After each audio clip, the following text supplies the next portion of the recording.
भाजप आमदार बबनराव पाचपुते यांना पक्षातूनच आव्हान मिळत आहे। श्रीगोंदा विधानसभेसाठी भाजपमध्ये इच्छुकांची गर्दी दिसून येते। सुवर्णा पाचपुते यांच्याकडून विधानसभा निवडणुकीची तयारी सुरू आहे। तर श्रीगोंदा विधानसभेसाठी भाजपमधून सुवर्णा पाचपुते या इच्छुक आहेत। शिवाजी कर्डिलेंपाठोपाठ सुवर्णा पाचपुते यांनीही या इथल्या विधानसभेवर दावा केला। त्यामुळे या ठिकाणी इच्छुकांची गर्दी वाढत असताना आता बबनराव पाचपुतेंचं काय होणार, त्यांना उमेदवारी मिळणार का असा सवाल आहे। श्रीगोंद्यातून पक्ष कोणाला उमेदवारी देणार याकडे आता लक्ष आहे।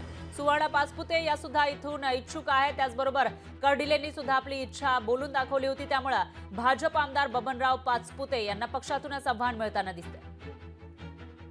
वरिष्ठांच्या कानावर घातलेलं आहे मी सगळं, मी तयारी करते आणि मला वाटतं भाजप पक्ष घराणेशाहीला किती मानतो हे पण मला पाहिजे, का संघर्षशील नेतृत्वाला संधी देते हे बी मला पाहिजे। आणि आज तालुक्याचा कौल जर आपण पाहिला तर कारखानदारी घराणेशाहीच्या विरोधात आहे। आज मी जवळजवळ 60-70 गाव टू गाव फिरलेले, त्याच्यामुळे हा अंदाज मला आलाय।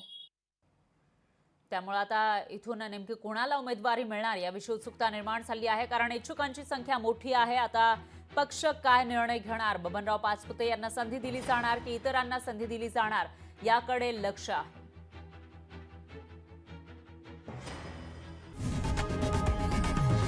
लोकशाही मराठी ऐका, पहा, जागरूक रहा।